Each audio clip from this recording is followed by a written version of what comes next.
Study of government school channel में मैं अर्चना आपको तहे दिल से स्वागत करती हूँ। आज हमने हिंदी की बुक ली है, क्लास 6 की किशलय बुक है।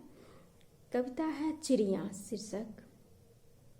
Study of government school channel को आप ज़रूर सब्सक्राइब करें, लाइक करें और मन से थोड़ा देखें।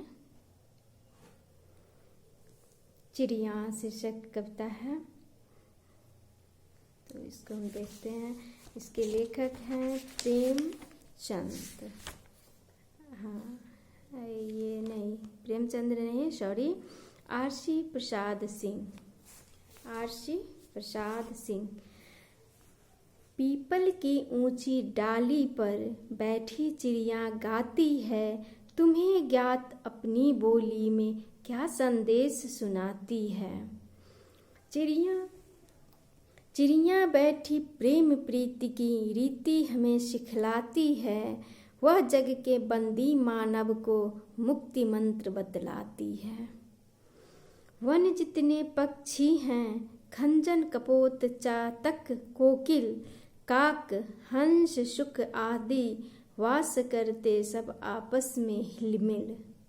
सब मिलजुल कर रहते हैं, सब मिलजुल कर खाते हैं, आसमान ही उनका घर जहाँ चाहते जाते हैं।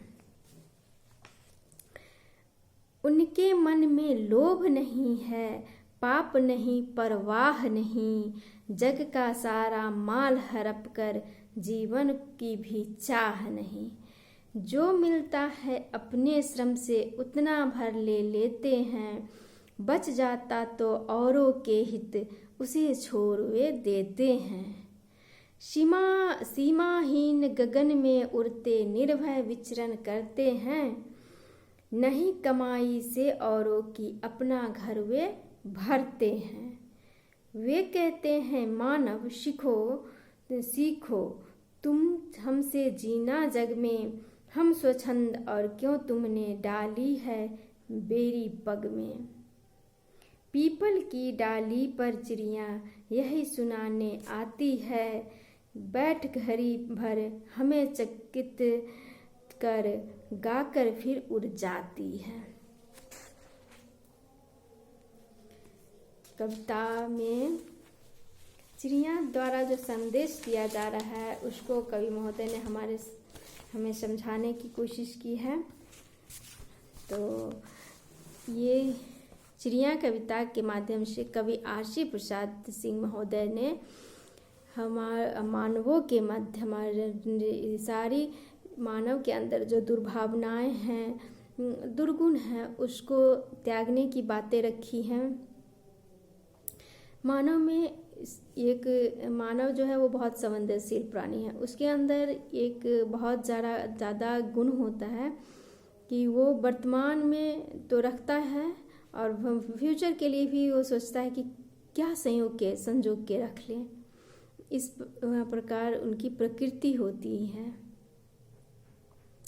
तो संजोना अच्छी बात है, परंतु किसी भी हानि से युक्त या किसी को दूसरे को कष्ट पहुंचाकर जो अर्जित धन रखा जाता है वो बहुत गलत होता है। उस प्रकार नहीं रखना चाहिए। ये देशवासियों को सारी इस प्रकार जो धन अर्जित किया जाता है या रखा जाता है, उसको कवि महोदय क्या कहते हैं, इन सब गुणों को, इन सब दुर्भावनाओं का त्याग करके हम मानव को आपस में प्रेम के साथ रहना चाहिए। आरसी प्रसाद महोदय कवि जो हैं, उन्होंने चिड़िया के पेड़ों पर की ऊंची डाली पर बैठकर अपनी स्वतंत्रता के गीत गाकर अपनी खुशी प्रकट कर हर मानव की स्वतंत्रता प्राप्ति के लिए प्रेरित करती है। चिड़िया हमें संदेश देती है कि हमारी तरह ही संपूर्ण देशवासियों को मिलजुल कर रहना चाहिए। आपस में क्या है, मिलजुल कर रहना चाहिए, क्योंकि एकता में महान बल है। एकता ही हमारा बल है।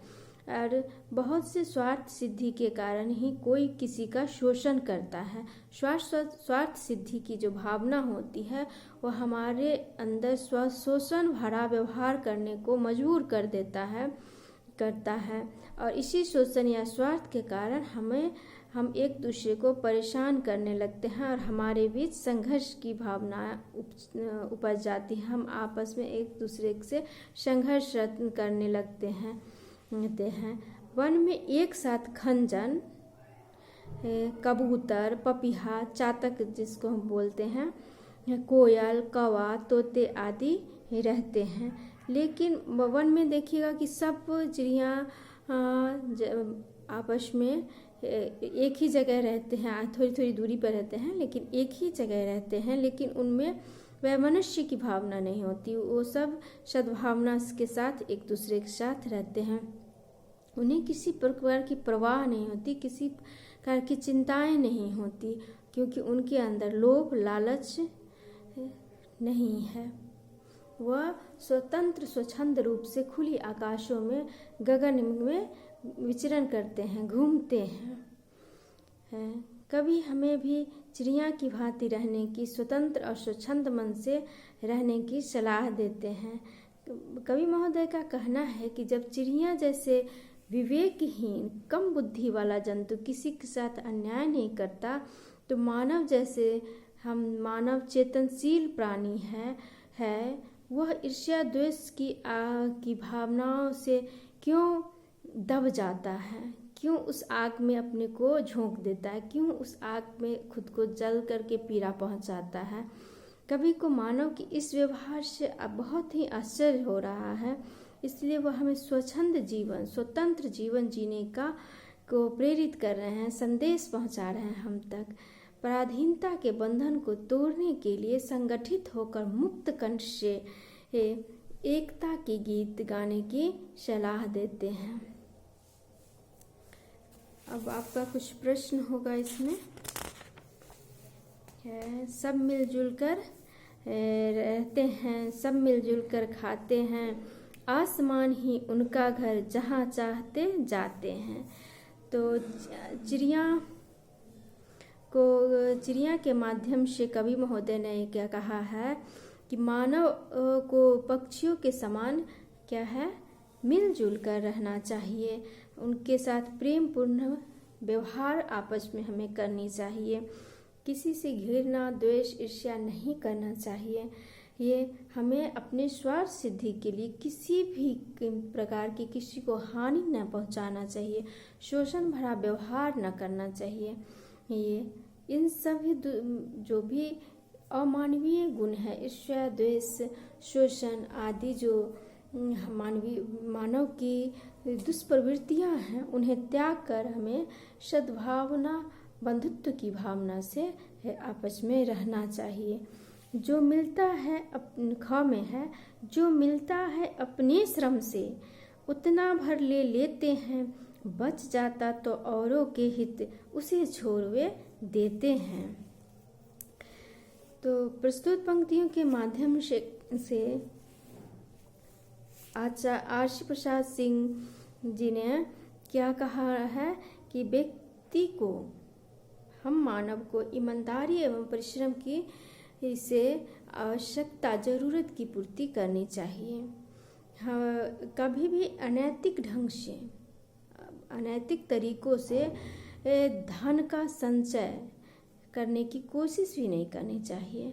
साथ ही उन्हें दूसरों, अगर हमारे पास यद्यपि धन हो, हम सक्षम हो, तो हम अन्य के कल्याणार्थ, कल्याण करने के लिए, सहयोग करने के लिए ये अभावग्रस्त व्यक्ति को देना चाहिए, क्योंकि ईमानदारी और मेहनत, परोपकार, मानवता आदि ही मनुष्य के मूल और विशिष्ट गुण हैं। अब तीसरा प्रश्न है, स्थानों की पूर्ति कीजिए। उनके मन में लोभ नहीं, उनके मन में लोभ नहीं है, पाप नहीं, परवाह नहीं, जग का सारा माल हड़प कर जीने की भी चाह नहीं। और अब देखते हैं वे कहते हैं मानव सीखो हम स्वच्छंद हैं। वो कहते हैं मानव सीखो तुम हमसे जीना जग में, हम स्वच्छंद और क्यों तुमने डाली है बेरी पग में।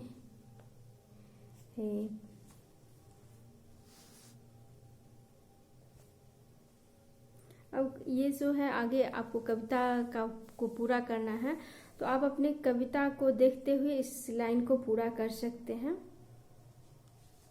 अब इसमें कुछ शब्दों का प्रयोग किया गया है, उसके अर्थ को देख लीजिए तब, ताकि आपको कविता को समझने में सहूलियत हो। डाली होता है पेड़ पौधे का शाखा। ज्ञात मतलब जानकारी, कारी।